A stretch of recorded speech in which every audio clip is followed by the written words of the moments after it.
on.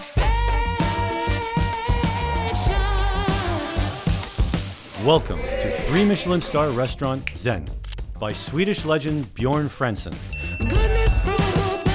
We're here inside this beautifully restored 1920s shophouse in the thriving city of Singapore to discover how Chef Franson blends Nordic and Japanese cooking philosophies to bring his culinary experience to life.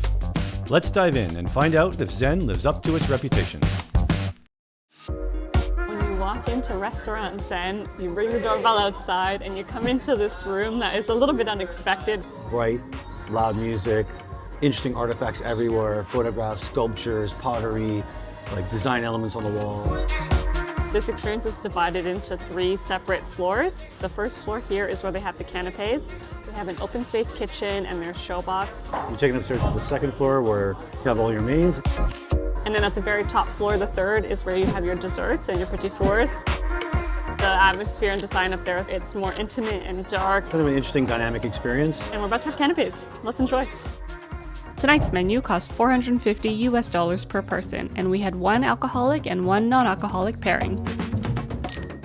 So we've had the first 4 canapes. The first is just a room temperature cheese tart, nice aged comb cheese. One bite, you flash them with the balsamic, you have a great night. Okay. Awesome, thank you. And then every single bite from there has built in flavor and intensity and textures. So at the bottom, we actually have the celery cutlet, beer brine, lobster inside, and we topped it off with some truffle. The tartare and the Vendenstro was a beautiful combination. On top, it's actually a Wagyu with charcoal, served along with the Vendenstro from Sweden, and then with some spring onion as well. With a very soft fellini under it, it was just warm and hearty and comforting. And then the fourth, more acidic, more bright, still a warm dish, but that broccoli rabe kind of added extra acidity to it. Everything's building, flavors building, intensity's building. See what happens next. Welcome to the ingredients box. This is where I'll be briefly introducing some of the ingredients that you'll be seeing on your menu tonight. This is our onion soup, one of our signature. At the base, you have some toasted macadamia almonds. It's followed with a caramelized onion gem, as well as a layer of onion velouté. Right on top is some almond foam. Now it's time to head upstairs. Floor 2 is where the real action begins. This is where the mains roll out and the tableside theatrics steal the spotlight. Here's something to break the ice with a sake known as icebreaker. A bit more of a refreshing drink during summer to kind of curb the heat. Our non-alcoholic drink, OG rice, Gyokuro green tea, muskmelon juice, lacto-fermented tomato water. So starting you guys up upstairs will be our crudo dish. Shimaji, she aged 4 days, Angelo from California that we turned into the vinaigrette. Here I have the marjoram oil, along with some radishes, nyoga. So the first bite upstairs, purposely light, fresh, crispy, really strong pungent notes of citrus. Barley tea, carrot juice that we infuse with curry leaves. Saffron as well as citrus, 2015 Ribolla Jala by the Grafner Estate. Moving on to our chawanmushi, which is a Japanese steamed egg custard. This season, it's topped with some bafun uni. This is from Hokkaido. Gonna be served alongside some king crab, as well as a beurre blanc based on some Akaito saffron. I think as a whole, the dish itself is quite light and a bit more mild. So you're getting very subtle flavors of delicious crab, delicious quality uni, very light saffron in the background. Up next, one of our favorite dishes of the night. We got lucky because asparagus are only in season for a short time, so on the menu for just a little bit. Quickly charred over bincho tan, served with coconut foam, lemongrass, and onion espuma. That is exceptional. Coffee oil and Sicilian pistachios. The amount of caramel they've extracted off the asparagus is perfection. Deep, rich coconut, kind of curry flavor underneath of it. It's my favorite dish so far. Alright, it's time to meet the man behind the magic, Chef Bjorn Franson. This Swedish visionary made culinary history when his Stockholm restaurant Frantzén became the first in Sweden to earn 3 Michelin stars. Currently, he's the only chef in the world to simultaneously hold 3 Michelin stars across 3 different restaurants, and is building a global empire. His style is a cosmopolitan blend of Nordic roots and Japanese influences. Okay, now back to dinner. The next 2 seafood courses are both prepared tableside, each with its own quiet complexity. First, a 5-day aged turbo, topped with its own skirt, and finished with a razor clam artichoke ragu and butter and whey sauce. For the kombucha, this is one of my favorite ones actually. Use the leaves of blackcurrant, some Iranian rose tea, and then we kind of bind it all up with a sugar stem tea. A wine coming from Liguria in Italy, with fruit character, strawberry, a bit of cherry note, slight hints of herbaceousness. Then, a scallop presented a Burry style, seared with hot charcoal.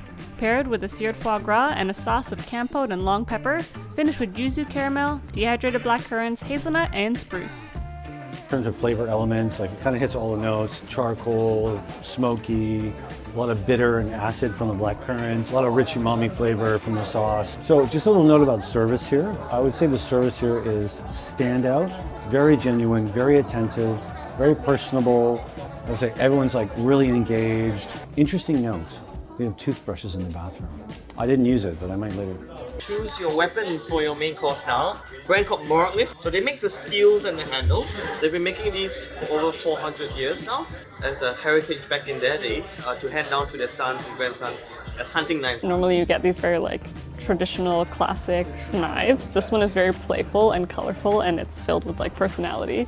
Reminds me of the restaurant itself. Our serving of the Wagyu. We cook the Wagyu in a very interesting way. It's something we like to call HIIT cardio. It's quite literally like the exercise, sort of hits the grill multiple times over a long period of it. Just to cook these two pieces takes me about 40 minutes. Sauce based on oxtail stew. It's been split with some foie gras fat and some ramson leaf oil. Created so effortlessly. Fresh wasabi from Kyoto, Japan. This was actually received this morning.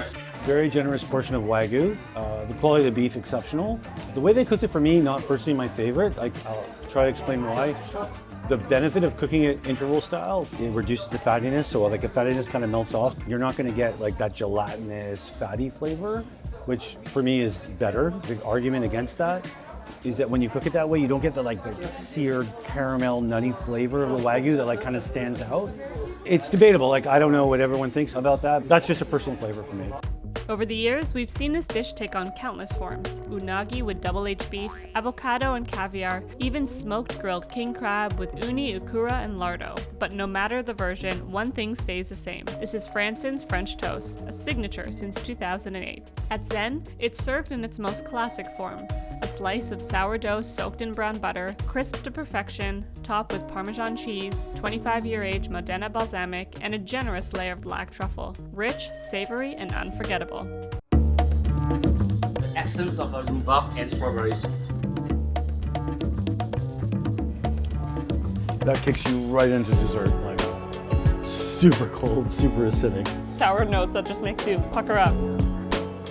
Starting at the bottom, there is some mikan, which are Mandarin oranges, as well as hoshigaki, which are dried persimmons. Right on top is a mousse. It's based on ukuro, which is a type of green tea.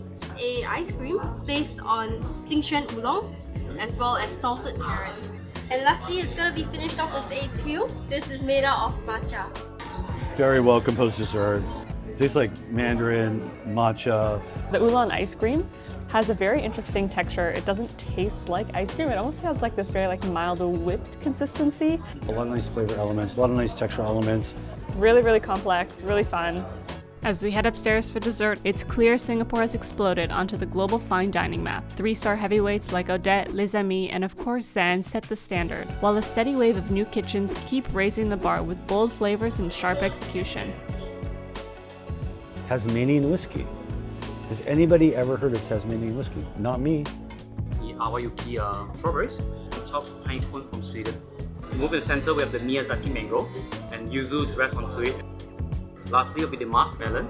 We aged in-house for further like 7 days to push out the ripeness. Fresh is best. Cooking technique, there's no nothing will substitute for finding the best product. That's the best strawberry I think I've ever had in my life. I'm emotionally attached to the strawberry.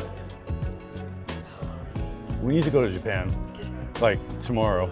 Singapore's dining scene is on fire, and Zen is right at the heart of it. To read our full review and rating out of 100, kindly check out our Substack. Thanks for watching, and see you for our next episode in New York City.